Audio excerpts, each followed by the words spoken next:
नमस्कार मित्रों, मैं दुर्गा प्रसाद मिश्र नल चंपू की इस कक्षा में आप लोगों का स्वागत करता हूं। इसमें हम लोगों ने 5 श्लोकों तक पढ़ लिया है। किम कवेस्तेन काव्येन किम कांडेन धनुष्मतः परस्य हृदय लग्नम न घूर्णयति यच्छिरः। ठीक है, यहाँ तक हम लोगों ने पढ़ लिया है। अब यहाँ पर अगले श्लोक में बता रहे हैं कि कुछ कवि निंदित कवि होते हैं, कुकवि होते हैं, तो उनकी निंदा की जानी चाहिए। तो उनकी निंदा कर रहे हैं। क्यों कर रहे हैं? ताकि आप उनकी रचनाओं को न पढ़ें।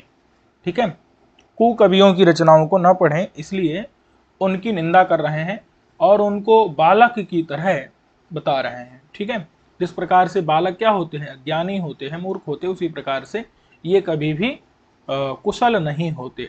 इसलिए इनकी कविता नहीं पढ़नी चाहिए।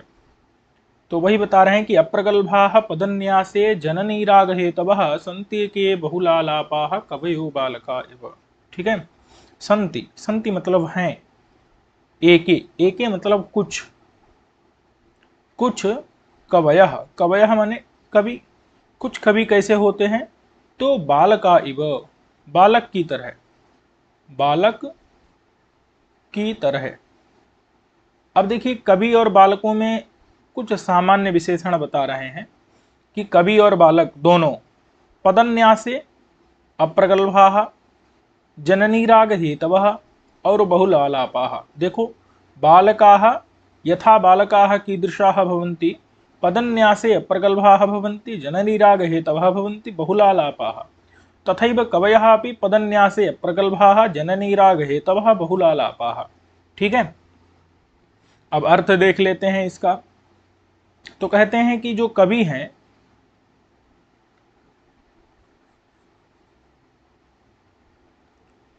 और जो बालक हैं, तो देखो बालक कैसे होते हैं? तो पदन्यासे, पद माने कि चरण के, न्यास माने रखने में, अप्रगल्भ होते हैं माने अनिपुण होते हैं। जो छोटे छोटे बालक होते हैं वह चरणों को रखने में क्या होते हैं? अनिपुण होते हैं, अप्रगल्भ होते हैं, क्योंकि चलते समय कई बार बालक गिर जाते हैं। ठीक है, अच्छा, जो कवि होते हैं वो पद के न्यास में, अब यहाँ पद का अर्थ चरण नहीं रहेगा। पदम, पाणिनि ने कहा है सुप्तिगंतम पदम, तो सुप और तिंगंत, सुबंत और तिंगंत रूपी पद को, पद माने सुबंत तिंगंत, पद यानी कि शब्द, पद माने शब्द को न्यास में, न्यास मतलब वही है रखने में, सुबंत और तिंगंत रूपी पद के न्यास में, न्यास यानी उसको रखने में, निश्चित स्थान पर प्रयोग करने में। क्योंकि अगर उचित स्थान पर आपने शब्दार्थ का प्रयोग नहीं किया तो रसभंग हो जाता है। इसलिए सुबंत और तिंगंत रूपी पद शब्द के न्यास यानी नियत स्थान पर रखने में, नियत स्थान पर रखने में, अप्रगल्भाः अनिपुणाः। ठीक है, जो क्या होते हैं? अनिपुण हैं कवि। तो ऐसे जो कवि हैं उनको पढ़ना चाहिए, उनके काव्य को पढ़ना चाहिए, नहीं पढ़ना चाहिए। और कवि कैसे हैं? बालक की तरह, जैसे बालक भी पदन्यास से, बस पद का अर्थ बदल रहा है, देखना, पद माने चरण, यहाँ पद माने सुबंत तिंगंत। ठीक है, अच्छा, अब बालक कैसे होते हैं? तो कहते हैं जननी राग हेतवः, जननी यानी माता,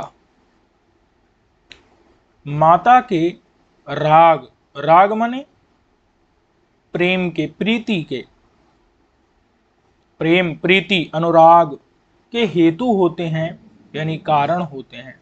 ठीक है, माता के प्रेम के कारण होते हैं।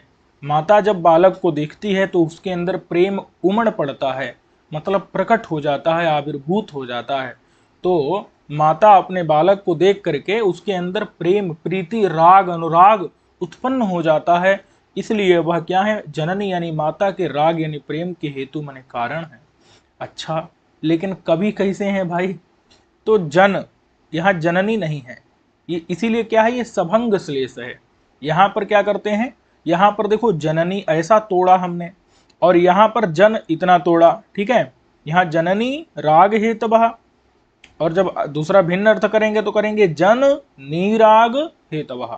तो जन मतलब होता है लोग, कैसे लोग, विद्वान, सहृदय, पंडित, ठीक है। तो जन माने विद्वान, तो विद्वानों के नीराग, देखो राग तो मतलब प्रेम होता है, प्रीति होती है, राग, और नीराग मतलब जहां राग निकल गया हो, मतलब राग का अभाव, राग का अभाव, रागा भाव आप कह सकते हैं। बात समझ में आ गई कि नहीं।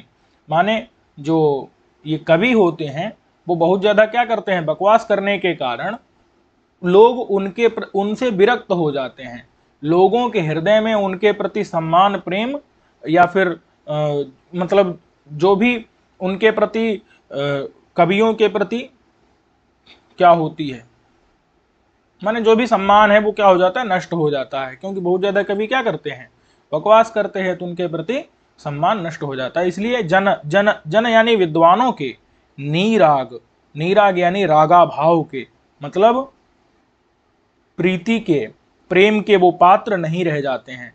बात समझ में कि नहीं। तो जन यानी विद्वानों के, नीराग यानी रागा भाव, रागा भाव मतलब प्रीति के अभाव, सम्मान के अभाव के, हेतवः मतलब हेतु होते हैं, माने कारण होते हैं, हेतवः माने कारण।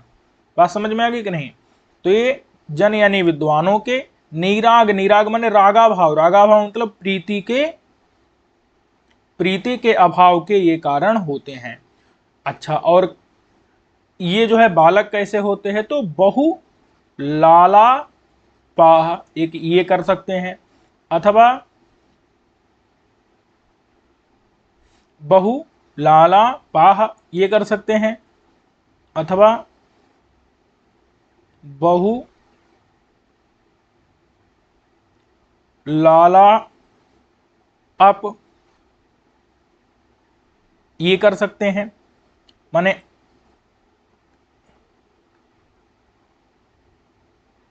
बहुलाला अप ये कर सकते हैं। और यहां पर क्या करेंगे, कवियों के लिए बहुल आलापा, ठीक है। तो देखो अर्थ देख लेते हैं कि जो बालक होते हैं वो बहुलालापा होते हैं। बहु मतलब बहुत ज्यादा, बहु माने बहुत ज्यादा, जो लाला मतलब लार, लार को, पाह, पाह यानी कि पीने वाले, समझ आ गया। बहु माने बहु का मतलब है बहुत ज्यादा, ठीक है। बहवीह लालाह पिबंती इति बहुलालापाह, बहवीह बहुत ज्यादा, बहु माने अत्यधिक, ठीक है, माने बहुत, लाला माने लार को, पाह पिबंती थी, पाह पीने वाले, ठीक है। एक तो ये अर्थ हो सकता है क्योंकि बालक हैं, लार पी जाते हैं। अच्छा, दूसरा है बहु लाला अप येसु, मतलब बहु माने बहुत ज्यादा, वही बहु माने बहुत, लाला, लाला मतलब लार, कैसी लार, तो कहते हैं अप माने जल रूप, अप माने जल स्वरूप, जल स्वरूप है जिनमें, जल स्वरूप है जिनमें, समझ आ गया कि नहीं। बालकों में बहुत लार रहती है ना, कैसी रहती है वो, तो वो कोई ठोस थोड़ी होती है लार। तो जल रूप अप मतलब अप स्वरूपाः बहुवीहि या बहुव्यः हाँ बहुव्यः लालाः अपस्वरूपाः येषु, बहुत ज्यादा लाला है, माने लार है, अप माने जल रूपी जिसमें। अब देखो कोई कहेगा नहीं अप शब्द तो ये हलंत होता है, अप शब्द कैसा रहता है, हलंत, तो उसमें जो है ऋक्पुरब्धु पधामान अक्षय से अ हो जाता है, तो इसलिए अ प्रत्यय जुड़ जाता है तो पूरा अप ऐसा बन जाता है, ठीक है। तो बहुलालापाह मतलब कि ये अकारांत जैसा हो जाएगा, और बहुवचन में क्या होगा, रामाह की तरह बहुलालापाह। तो देखिए बहु मतलब बहुव्यः, लालाह मतलब लार, बहुत ज्यादा लार, अप माने जल स्वरूप है, जिनमें ऐसे कौन होते हैं, बालक, ठीक है। अथवा दो दो अर्थ निकल रहे हैं, अथवा बहु मतलब बहुत, लाला मतलब लार को, पाह मतलब पीने वाले, बहुवीहि लालाह पिबंती। ये जो है ये बालकों के पक्ष में दो अर्थ निकल आए। समझ आ गया कि नहीं इतना, कि बहुत लार पीने वाले अथवा बहुत लार है जल रूपी जिनमें। ठीक है, दो अर्थ हो गए। अब देखो कवियों के पक्ष में भी इसका अर्थ बनेगा क्या, बहुल आलापाह। बहुल माने बहुत ज्यादा, बहुल मतलब प्रचुर, आलाप मतलब होता है बकवास। देखो मामला क्या है कि देखो अगर कोई अच्छा व्यक्ति होगा तो उसका आलाप भी अच्छा होगा, कोई दुर्जन दुर्मुख होगा तो उसका आलाप भी निंदित होगा। तो ऐसे ये कवि क्या है, ये कवि भी क्या है, माने पदन्यास में अप्रगल्भ हैं, अच्छे से शब्दों को रख नहीं पाते, चुन नहीं पाते, और जन यानी विद्वानों के नीराग यानी रागा भाव के, प्रीति के अभाव के, सम्मान के अभाव के हेतु कारण हैं। तो बताओ इनका जो आलाप होगा वो भी क्या होगा, वो पूरा बकवास ही तो होगा ना। बात समझ में है कि नहीं। अरे उनके काव्य को सुन करके पढ़ करके किसी को आनंद उत्पन्न होगा, नहीं होगा। तो प्रचुर माने बहुत, प्रचुर माने बने बहुल माने प्रचुर बहुत ज्यादा, आलाप आलाप माने बकवास। ठीक है, आलाप माने बकवास। ठीक है, बहुत आलाप करते हैं जो। ठीक है, तो प्रचुर बकवास करने वाले, करने वाले। बात समझ में आ गई कि नहीं। बहुला बने बहुलाह, बहुलाह आलापाह ये शाम, प्रचुर बकवास है जिनकी, मतलब जो बहुत ज्यादा बकवास करते हैं। समझ में आ गया कि नहीं। तो है जिनकी, माने बहुत ज्यादा बकवास जो लोग करते हैं, तो वो लोग क्या हो जाएंगे, जो कवि।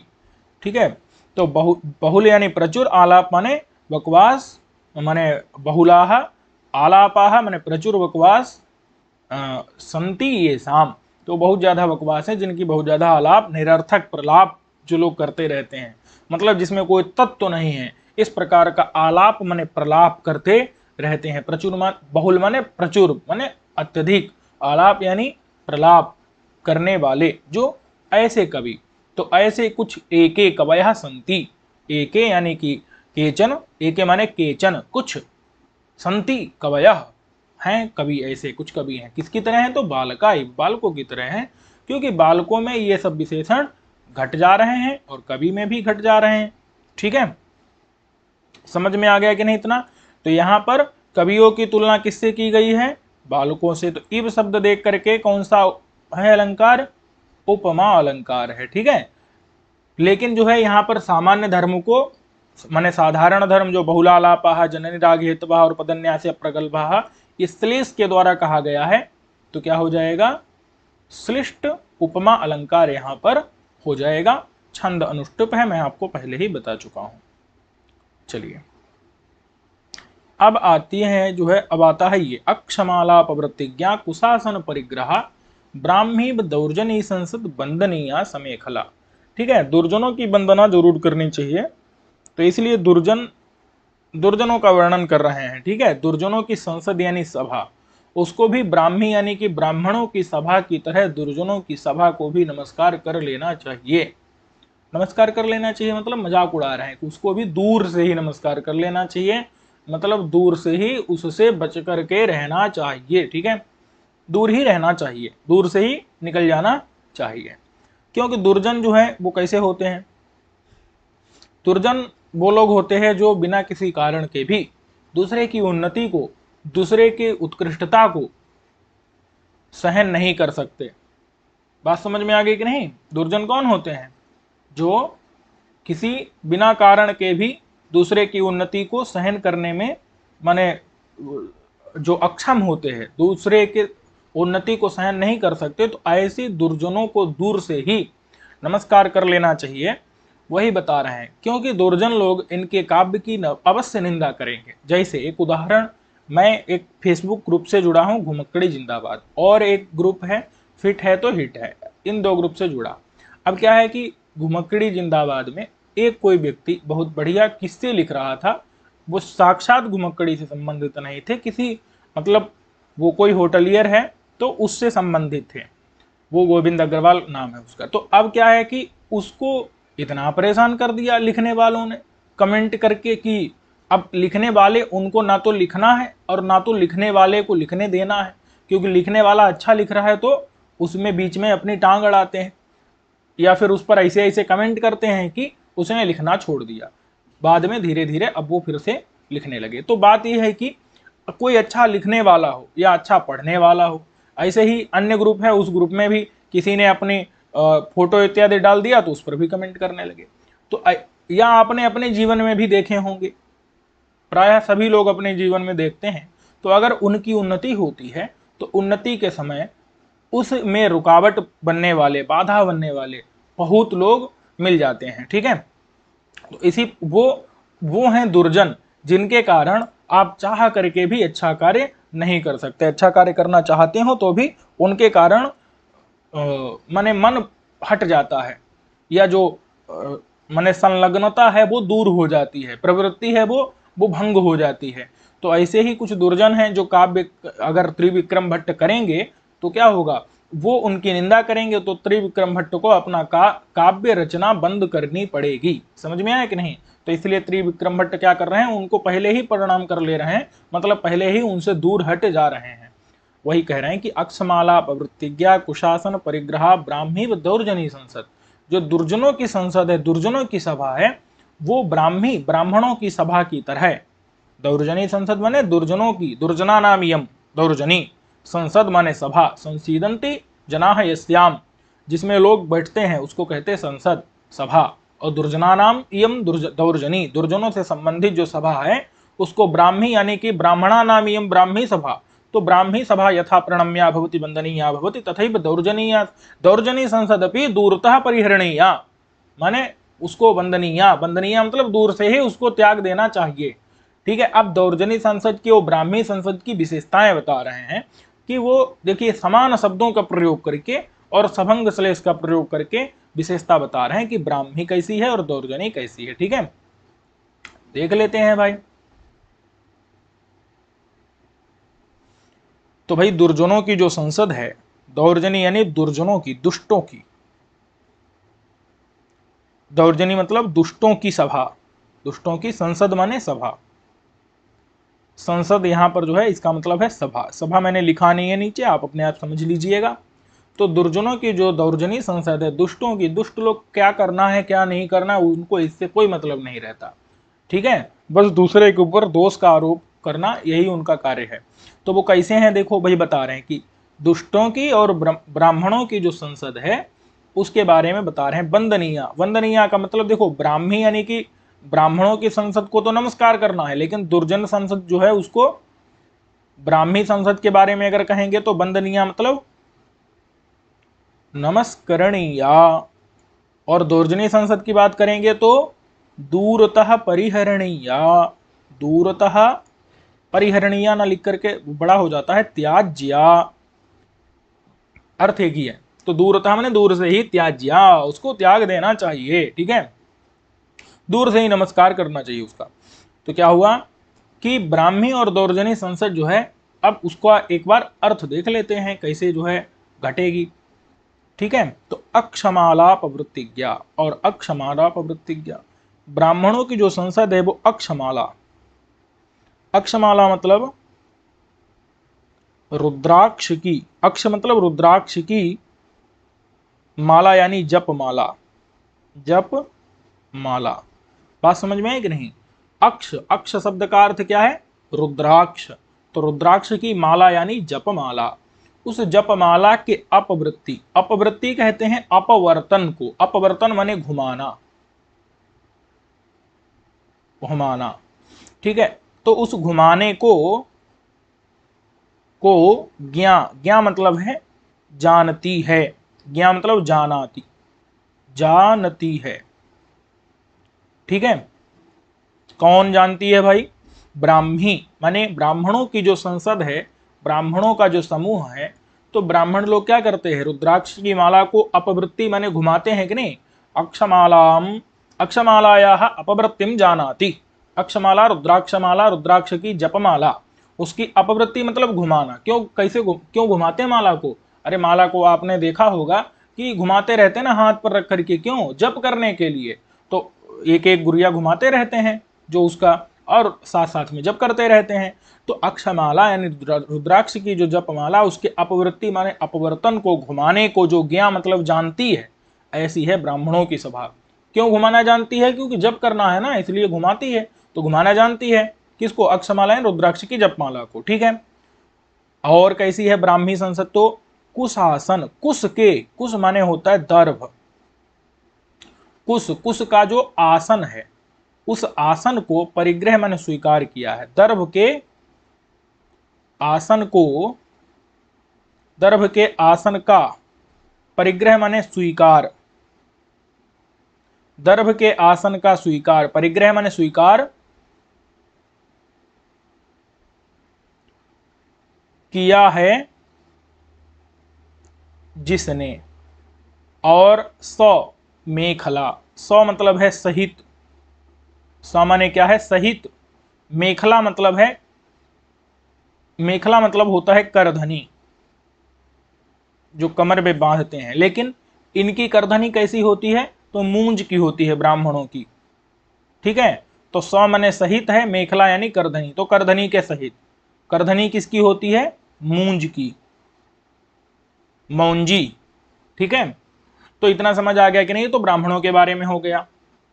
अब अगर हम बात कर लें कि दुर्जनों की, तो दुर्जन जो है वो अक्षम, देखो यहां अक्षमाला था, और यहां क्या है? यहां क्या था? अक्षमाला और अपवृत्ति और ज्ञा, ये तीन तोड़ा था ना। लेकिन यहां भिन्न तरीके से है। यहां है अक्षम, आलाप, वृत्ति, ज्ञा। यहां चार शब्द हो गए। देखो, एक होता है क्षम, क्षम मतलब होता है सहन कर लेना, और अक्षम यानी कि जिसको सहन न किया जा सके, असहनीय। समझ आ गया? क्षम यानी कि जो सहन करने योग्य हो, और अक्षम यानी जो सहन करने योग्य ना हो, माने कड़वी, कड़वा। जो आलाप, आलाप माने वचन, कथन, कथन या फिर वचन या बोलना। कैसा? अक्षम, अक्षम यानी कि जिसको असह्य, असहनीय या फिर असह्य। असह्य मतलब समझ रहे हैं ना, जिसको सहन न किया जा सके, असह्य। देखो, या फिर या कह सकते हैं कड़वा, कड़वा, या फिर कह सकते हैं गुस्से से, गुस्से से। समझ आ गया कि नहीं? तो अक्षमया, अक्षमया। ठीक है। माने गुस्से से। आलाप यानी जो कथन, वचन, बोलना। ठीक है। अथवा अक्षम यानी कि असह्य, कड़वा, जो कथन वचन। तो आलाप यानी कथन वचन, उसके वृत्ति यानी कि व्यवहार को, व्यवहार को। ज्ञा मतलब जानने वाली। समझ आ गया कि नहीं? तो जो दुष्टों की सभा, दुर्जनों की संसद होती है, वो कैसे वचन बोलना जानती है? जो दूसरे को कड़वे लगे, जो असह्य हों, गुस्से से। तो बोलने के जो माने बोलना है, उस बोलने के व्यवहार को, वृत्ति यानी व्यवहार को, ज्ञा मतलब जानने वाली है। समझ आ गया कि नहीं? अक्षम यानी असह्य रूपेण, अक्षमया माने क्रोधेन, आलापस्य, कथनस्य, वचनस्य, वृत्तिम व्यवहारम जानाति। ठीक है। अक्षम माने कि असह्य रूप से, कड़वे रूप से, गुस्से से। आलाप यानी कथन को, वचन को, बोलने के वृत्ति यानी कि व्यवहार को, ज्ञा यानी जानने वाली है। समझ में आ गया कि नहीं? तो ऐसा संभाषण करती है जिससे लोगों को कष्ट पहुंचे। तो गुस्से से भरा, कड़वा या असह्य, ऐसा जो है मर्म को माने वेधन कर देने वाला, ऐसा जो है वो आलाप यानी कथन, उस कथन के वृत्ति यानी व्यवहार को जानने वाली है दुर्जनी संसद। और दुर्जनों की संसद कहती कैसी है? तो कु मतलब होता है निंदित। देखो, कु का मतलब यहाँ कुछ नहीं लेना है। कु यानी कि निंदित, निंदित।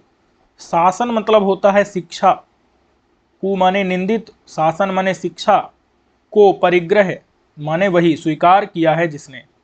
कुशासन यानी कु मतलब निंदित, शासन यानी शिक्षा को, परिग्रह यानी कि स्वीकार किया है जिसने या स्वीकार करने वाली। समझ में आ गया कि नहीं? तो जो दुर्जनों की सभा है उसने क्या किया है, उसने कु यानी निंदित, शासन यानी शिक्षा को, परिग्रह यानी स्वीकार किया है। परिग्रह का अर्थ होता है स्वीकार करना।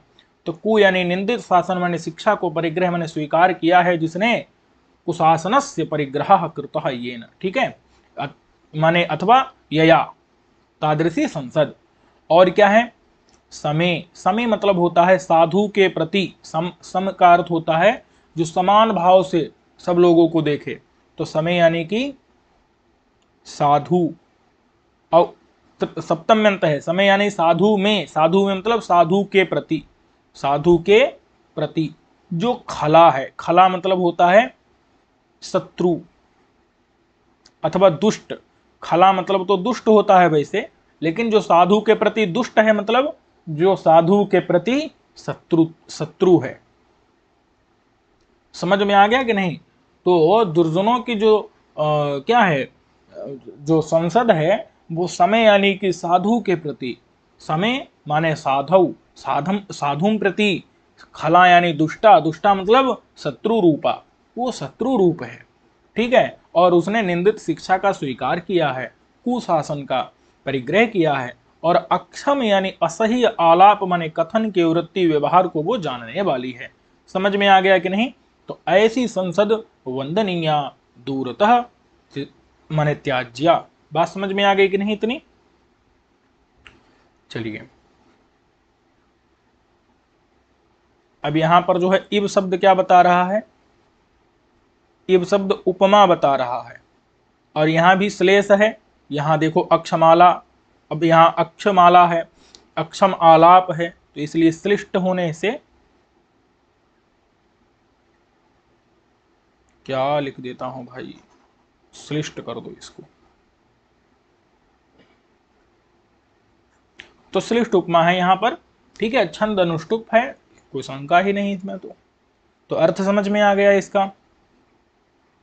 चलिए, अब हम लोग देख लेते हैं कि रोहणम सूक्ति रत्नानाम वृंदम वंदे विपश्चिताम यन्मध्य पतितो नीचहा काचोप्युच्चैर्मणीयते। ठीक है, कहते हैं कि वंदे, वंदे यानी कि अहम वंदे, वंदे कहाँ का रूप है, ये उत्तम पुरुष के एक वचन का है। तो उत्तम पुरुष एक वचन में किसको हम बुला लेते हैं, अहम को। अहम माने मैं, वंदे यानी वंदना करता हूं, वंदना करता हूं मतलब स्तुति करता हूं, स्तुति करता हूं मतलब नमस्कार करता हूं, करता हूं।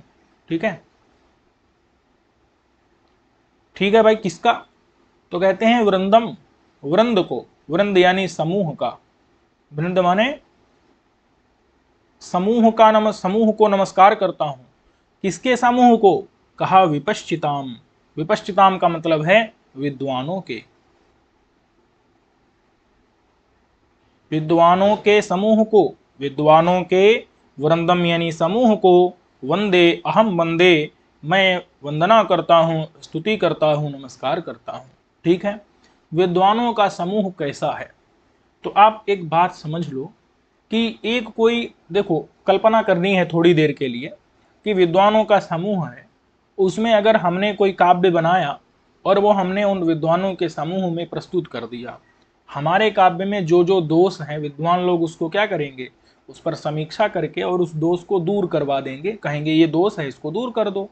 और जो भी मतलब इसकी बजाय क्या रखना चाहिए, क्या सुंदर तरीके से क्या प्रस्तुत किया जा सकता है, कैसे किया जा सकता है, तो विद्वानों के हाथ में अगर हमारा ग्रंथ पड़ जाए तो वो क्या करेंगे, उसको बता देंगे। वैसे आप लोग भी विद्वान हैं तो आप लोग बताइए कि पढ़ाने में किस प्रकार से माने गुणों को बढ़ाया जा सकता है और दोषों को निकाला जा सकता है। तो वैसे ही आप विद्वान लोग भी क्या करेंगे, वो बताएंगे ग्रंथ में किस प्रकार से दोषों को दूर कर देना है और गुणों को उसमें सम्मिलित कर लेना है। तो ये विद्वानों का कार्य होता है कि नहीं? तो विद्वानों के हाथ में पड़ा हुआ माने बेकार ग्रंथ भी अगर हो तो वो भी अच्छा हो जाता है।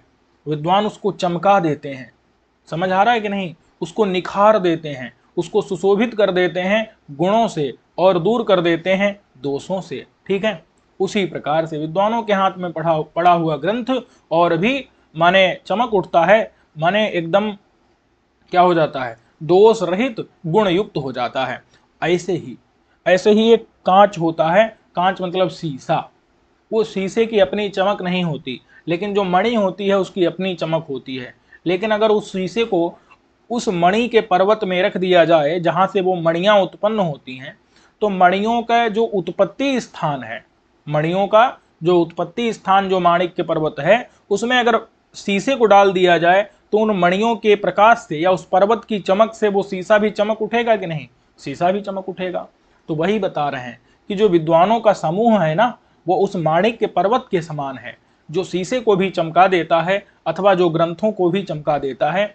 बात समझ में आ गई कि नहीं? यही बता रहे हैं कि विद्वानों का जो समूह है, विद्वानों का जो वृंद यानी समूह है, वो एक उस माणिक्य पर्वत के समान है, जो कि जिसके हाथ में ग्रंथ रूपी अगर शीशा पड़ जाए, विद्वानों के जो वृंद समूह है वो माणिक्य पर्वत के समान है, जिसके हाथ में अगर विद्वानों के हाथ में या विद्वानों के समूह में अगर शीशा रूपी ग्रंथ पड़ जाए तो उस ग्रंथ को वो क्या करते हैं, चमका देते हैं, जैसे वो शीशे को चमका देता है ग्रंथ को। समझ आ गया कि नहीं? ठीक है, तो एक बार थोड़ा यहां पर लिख लेते हैं।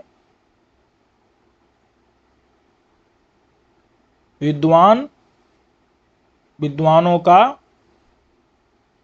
समूह,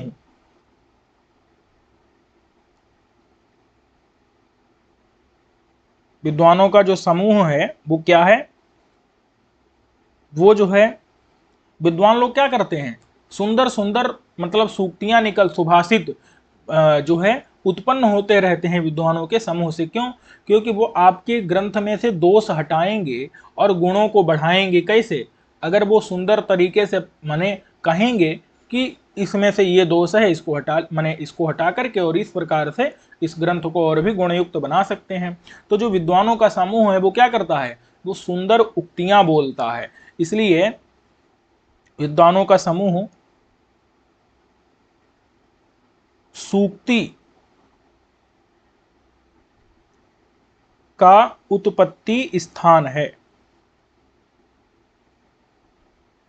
और जो माणिक्य पर्वत है वो क्या है, रत्नों का उत्पत्ति स्थान है। ठीक है, अच्छा, अब अगर विद्वानों के समूह के अंदर क्या आ जाए, कोई ग्रंथ आ जाए, कैसा ग्रंथ, नीच ग्रंथ,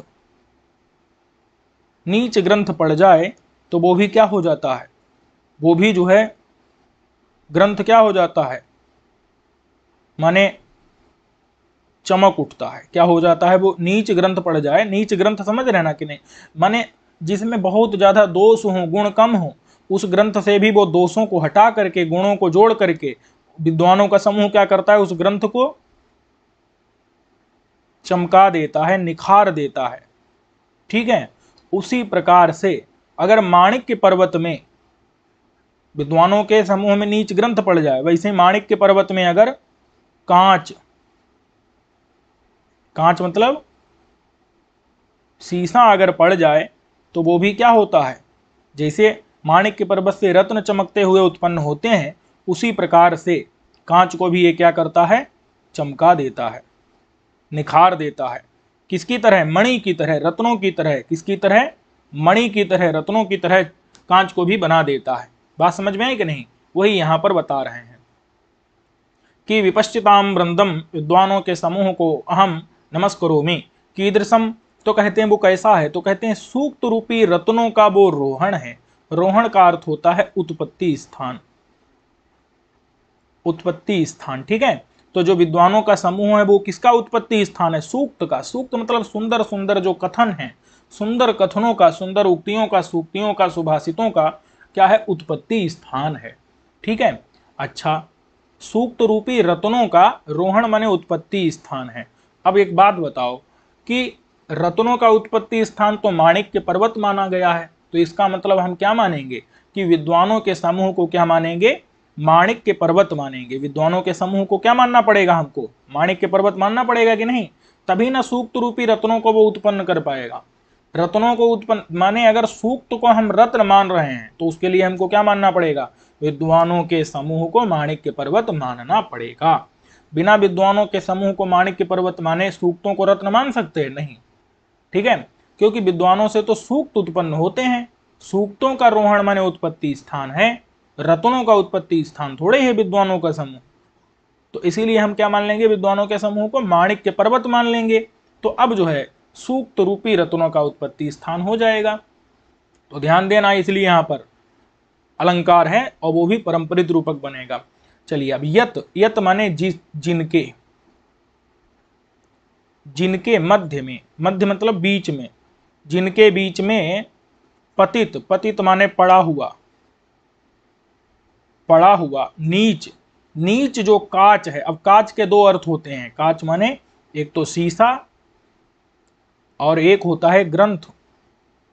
तो अगर यन माने जिनके, जिनके मतलब विद्वानों के समूह के मध्य में, अथवा हमने विद्वानों के समूह को क्या माना है, माणिक्य पर्वत भी माना है ना, लिखा नहीं है, मानना वो माने गम्य है, यहाँ पर प्रतीयमान है, पता चल रहा है, लिखा नहीं है, व्यंग्य है।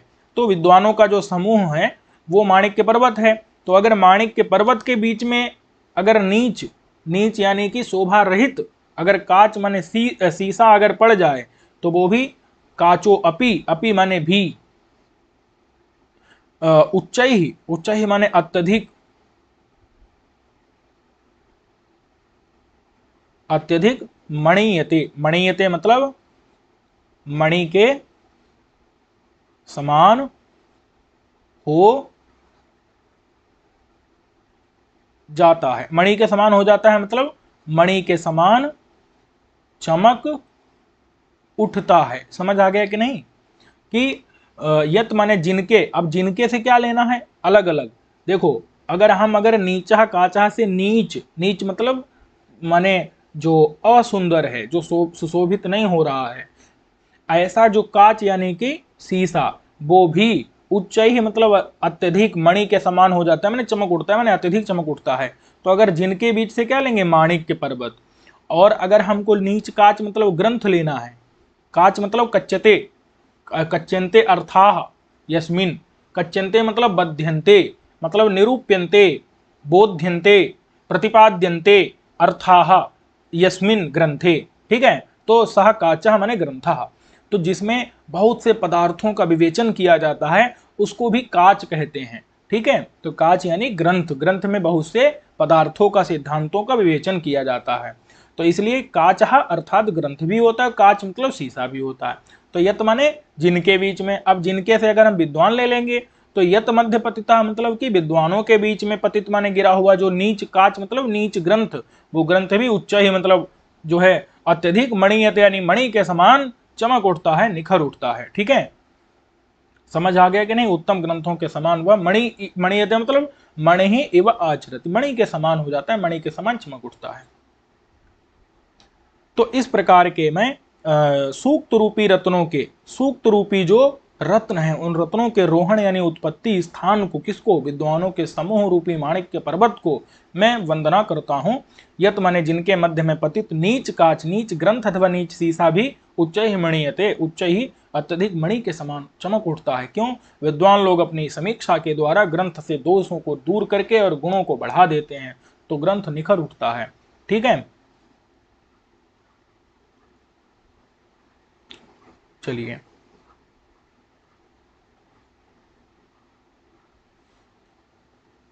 अब जो है यहां पर क्या है, तो यहां पर जो है विद्वानों के समूह वो जो है माणिक्य पर्वत मान लिया गया है, सूक्त रत्न मान लिए गए हैं, ठीक है।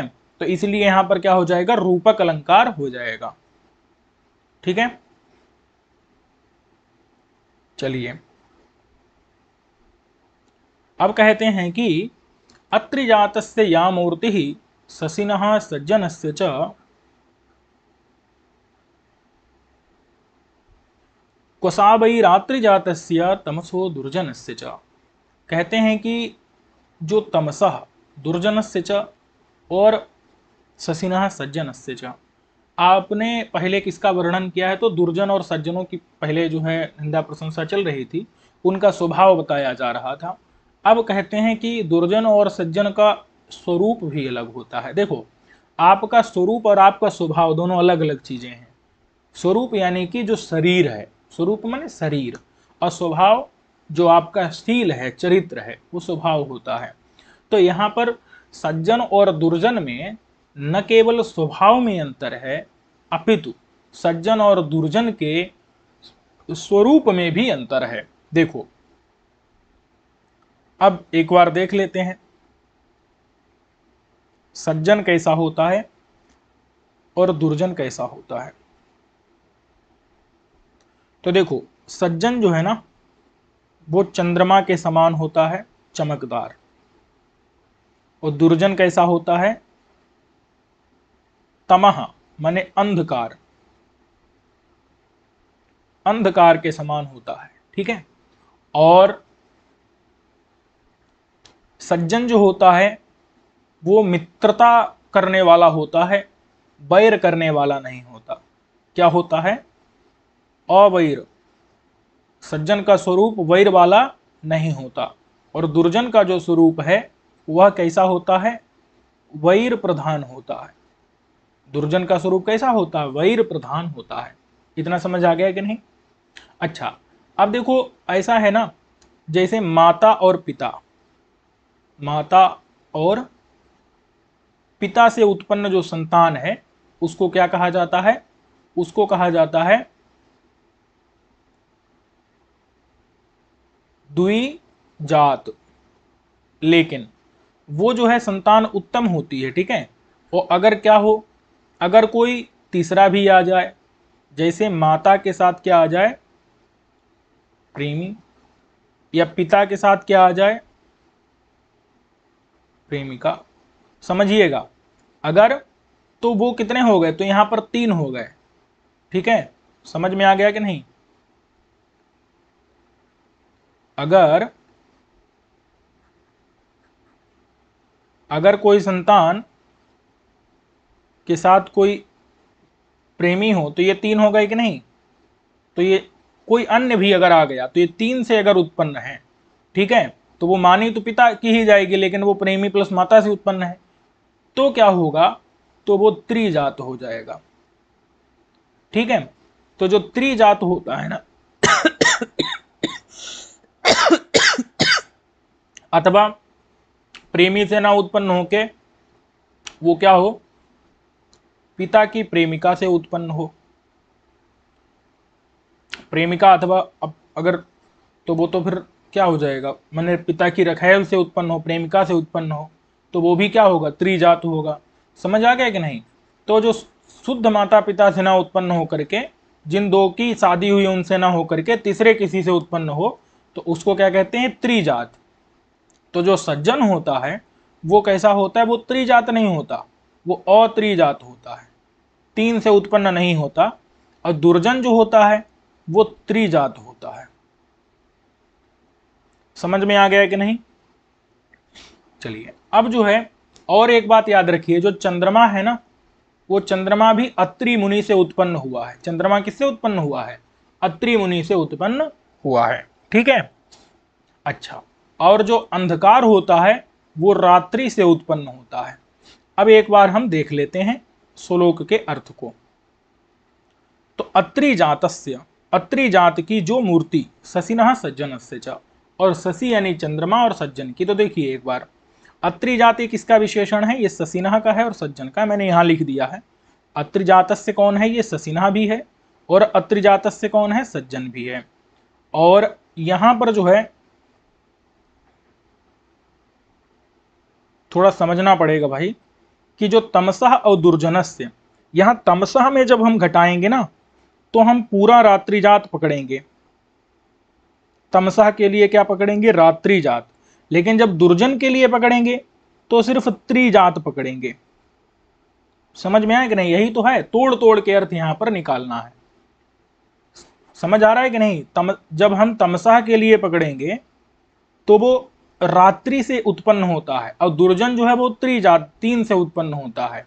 ठीक है, और दुर्जन में क्या करेंगे हम, जब दुर्जन के लिए घटाएंगे तो त्रिजात भी करेंगे, और दुर्जन के लिए यहां पर देखिए ये वैरा अलग निकाल लेंगे। चलिए हम एक बार अर्थ आपको बताते हैं, समझ में आ जाएगा कि जो शशि यानी चंद्रमा होता है और सज्जन यानी जो सज्जन होता है, उसकी जो मूर्ति यानी कि जो शरीर है, उसका शरीर यानी स्वरूप, इन दोनों में बहुत अंतर बता रहे हैं कि चंद्रमा और तमसा माने अंधकार, अंधकार, सज्जन और दुर्जन। ठीक है, तो शशि यानी कि चंद्रमा और सज्जन, इन दोनों की जो मूर्ति यानी शरीर है, स्वरूप है, वो कहाँ, मतलब उसमें बहुत अंतर है। और तमसा माने अंधकार और दुर्जन, तो अंधकार और दुर्जन का शरीर माने स्वरूप मूर्ति कहाँ, मतलब इन दोनों की मूर्ति में बहुत अंतर होता है, चंद्रमा की और अंधकार की मूर्ति यानी स्वरूप में, और सज्जन और दुर्जन के स्वरूप में बहुत अंतर होता है। ठीक है, यही अंतर यहाँ पर स्पष्ट किया है कि सज्जन और दुर्जन में बहुत अंतर है। ठीक है, अब देख लेते हैं कि जो सज्जन का स्वरूप होता है वो अत्रि जात होता है। अत्रि जात मतलब न त्रिभिः जातः, जो तीन लोगों से उत्पन्न नहीं है। तो सज्जन थोड़े तीन से उत्पन्न होता है, तो कौन तीन से उत्पन्न है, तो दुर्जन, जो दुर्जन है वो त्रिजात होता है, मतलब तीन लोगों से उत्पन्न होता है। तो दुर्जनस्य त्रिजातस्य, तीन लोगों से उत्पन्न जो दुर्जन, उस दुर्जन की जो या मूर्ति माने जो शरीर, क्व माने कहाँ, वो शरीर कहाँ, और अत्रिजात माने न त्रिभिः जात से, जो तीन से उत्पन्न नहीं है, ऐसे सज्जन का या मूर्ति माने जो शरीर, जो स्वरूप, वो कहाँ, मतलब बहुत अंतर है। अब जरा शशि चंद्रमा में घटा लेते हैं। तो जो चंद्रमा है वो अत्रि, अब अत्रि का मतलब हो जाएगा अत्रि मुनि, अत्रि मुनि से उत्पन्न जो शशि यानी चंद्रमा। देखिए अत्रि, अत्रि माने अत्रि नाम के, मुनि से जात माने उत्पन्न जो शशि यानी चंद्रमा। ठीक है, अत्रि नाम के मुनि से जात यानी उत्पन्न जो शशि चंद्रमा, उस चंद्रमा की या मूर्ति माने जो स्वरूप। अच्छा, और सज्जन, जो सज्जन है अत्रिजात, मतलब अ माने नहीं, नहीं जो त्रिजात, त्रिजात मतलब तीन से उत्पन्न, जो नहीं तीन से उत्पन्न है, ऐसे सज्जन की या मतलब जो स्वरूप माने जो मूर्ति माने स्वरूप, सा माने वह, सा माने वह मूर्ति, सा माने वह मूर्ति यानी स्वरूप, क्व माने कहां। अब देखो यहां पर जो है सा वैरा लिखा है, ये जोड़ लेना है, सा के आगे ना एक वो लगा देना है, क्या, अवग्रह, तो सा प्लस ये है अवैरा, सा प्लस अवैरा।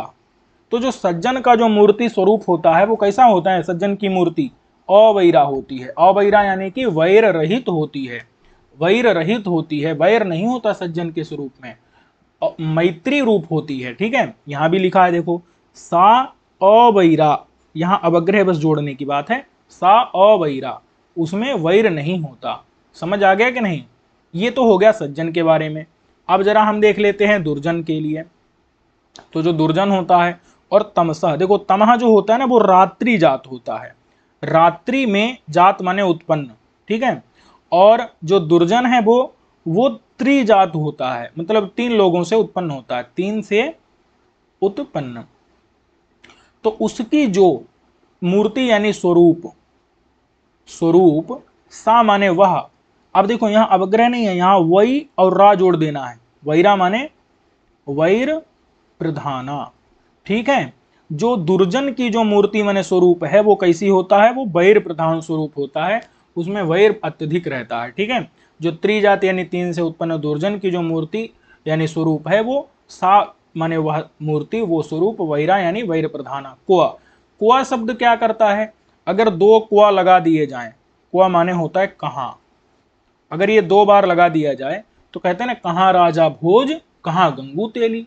समझ में आया कि नहीं, तो मतलब राजा भोज और गंगू तेली, ये कहाँ कहाँ शब्द क्या बता रहे हैं, उन दोनों में बहुत बड़ा अंतर है, बहुत दूरी है, ये दूरी को बताता है, अंतर को बताता है कि दोनों बहुत अलग हैं।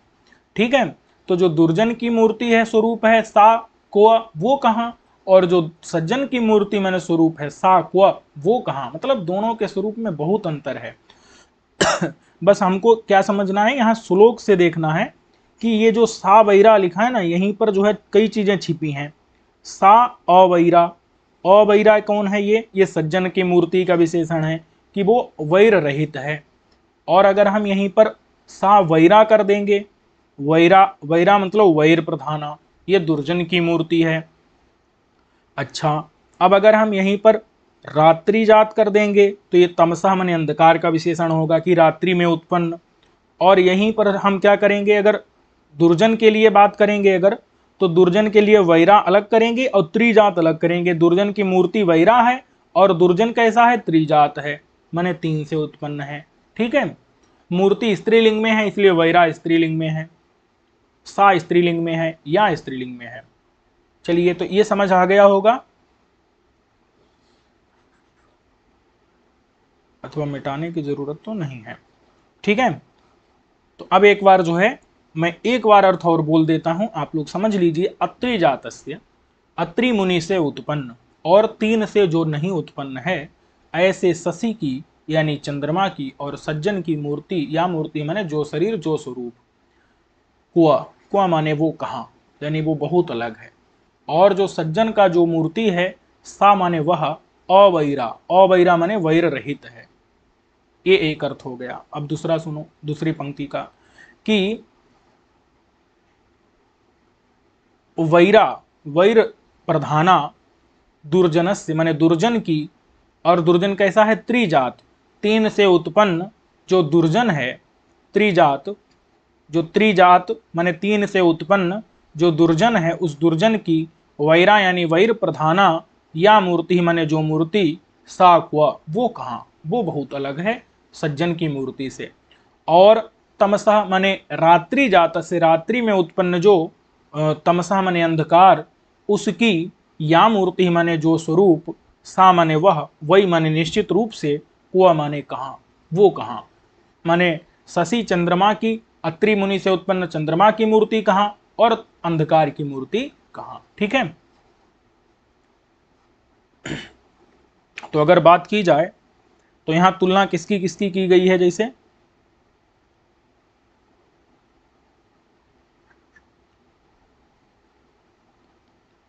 शशि की मूर्ति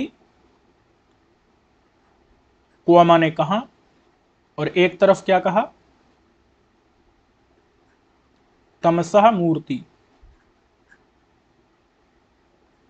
क्व माने कहाँ, तम की मूर्ति कहाँ और शशि की मूर्ति कहाँ, तम माने अंधकार की मूर्ति कहाँ और शशि की मूर्ति कहाँ। ठीक है, और इधर अगर बात की जाए तो सज्जन की मूर्ति, मूर्ति मतलब समझ रहे हैं, स्वरूप शरीर, क्व माने कहाँ, और इधर दुर्जन की मूर्ति क्व माने कहाँ। दुर्जन की मूर्ति वैरा है, वो आपको छांट के निकालना है। सज्जन की मूर्ति अवैरा है, वो भी जो है आपको अवग्रह लगा के वहां निकाल लेना है। ठीक है, अब वही, वही का मतलब निश्चित रूप से, तो वही भी आपको जो है यहाँ पर जोड़ लेना है। वही समझ में आ रहा है कि नहीं, वही वही भी चारों तरफ जोड़ लीजिएगा काट काट के। और सज्जन जो है वो अत्रिजात है, 3 से उत्पन्न नहीं है। दुर्जन जो है वो त्रिजात है, 3 से उत्पन्न है। ये निकालना है, उस श्लोक से ही काट के निकल आएगा। तम जो है वो रात्रि जात है, रात्रि जात है। देखो दुर्जन के लिए ना जो वही था और जो रा था वो निकाल दिया तो त्रिजात बचा केवल, और तमसा के लिए रात्रि जात है। शशि, शशि कैसा है, ये अत्रि मुनि से उत्पन्न है तो ये अत्रि जात है। ठीक है, इस प्रकार से पूरा श्लोक आप लोग घटा सकते हैं। चलिए अब देख लेते हैं अगला।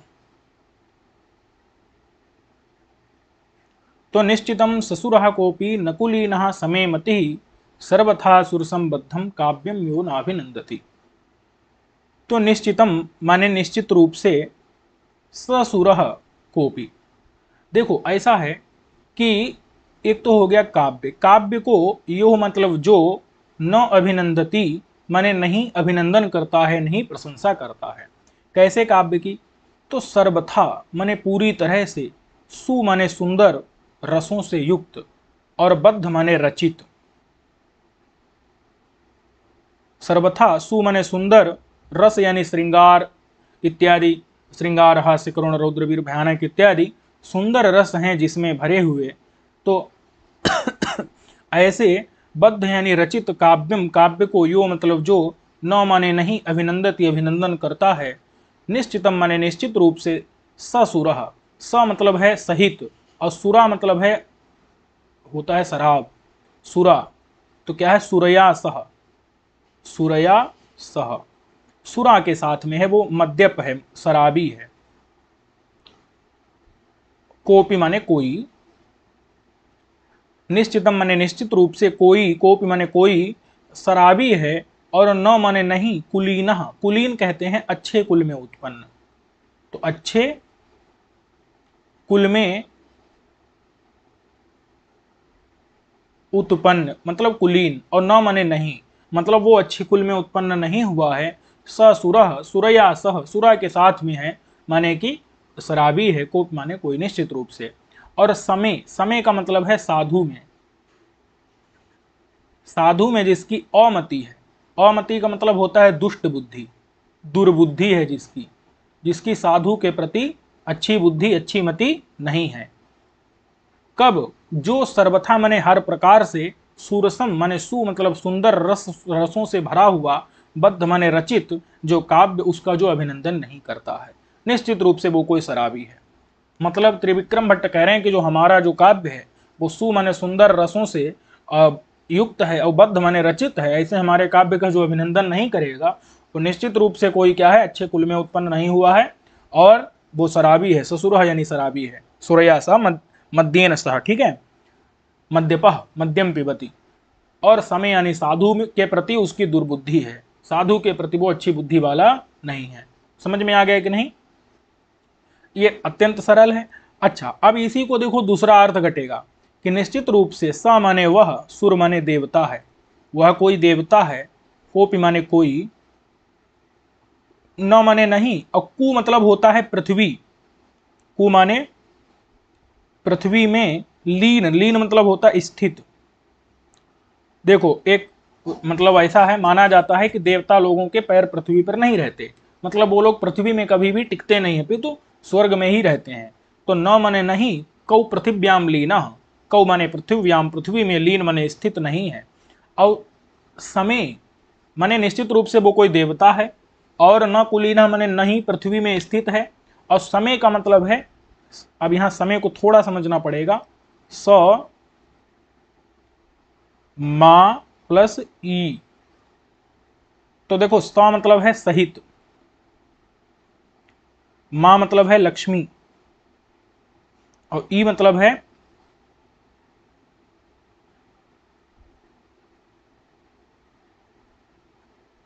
देखो अब यहां पर अगर ई ह्रस्व बनाते हैं, यहां पर ह्रस्व ही बनाएंगे, एक मिनट रुको, तो यहां हो जाएगा काम, ठीक है।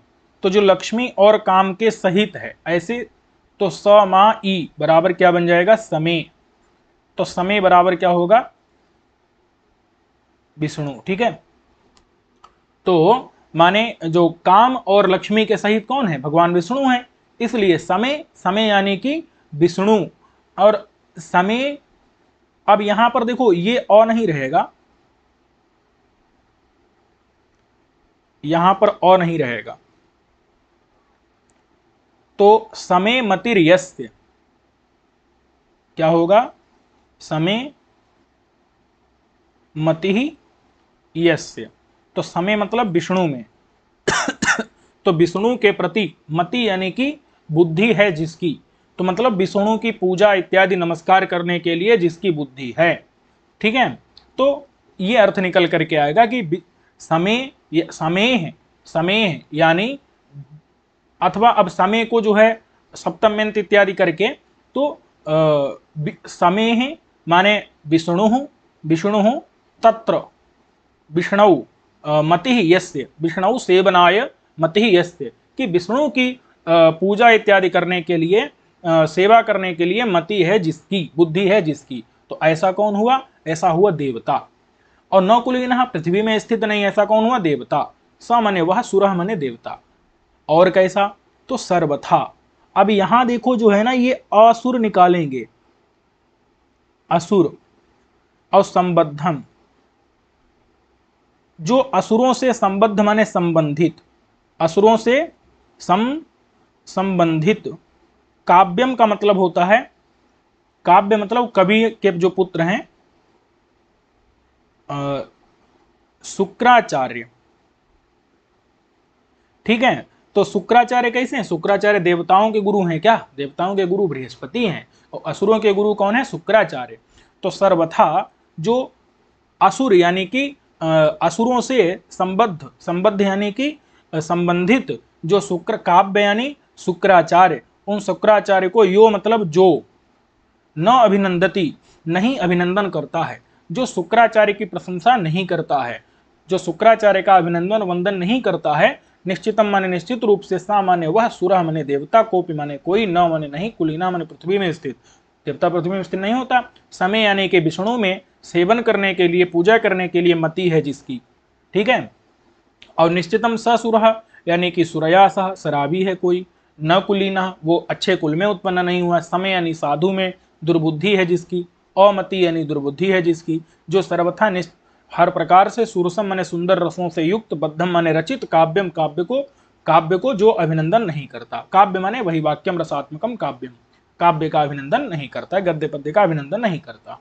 और यहाँ निश्चितम ससुरह को, निश्चित रूप से सा माने वह, सुर माने देवता है कोई, जो सर्वथा माने किसी भी प्रकार से असुर संबंधित, काव्य माने शुक्राचार्य का अभिनंदन नहीं करता। और न कुलीना, वो न माने नहीं, कौ माने पृथ्व्याम लीना स्थितः, सह पृथ्व्याम स्थितः लीना नास्ति। और समय यानी कि विष्णु, तत्र सेवनाय मतिर्यस्य, विष्णु की सेवा करने के लिए मति है जिसकी, ऐसा हो गया कोई देवता। स माने वह, सुरह देवता, यहाँ स अलग है, सुरह अलग है। सा माने वह, स माने वह, और यहां स माने सहित, किसके सहित? सुरा। ये सुरा, सुरा मतलब मध्य। समझ में आ गया कि नहीं? चलिए तो अब देखो यहां पर जो है, ठीक है, तो ये जो है यहां तक क्या हुआ, 10 श्लोक हो गए हैं। अब हम लोग अगले श्लोक से अगले पाठ में पढ़ेंगे। इस पाठ को यहीं तक रखते हैं। सर्वेभ्यो नमो नमः।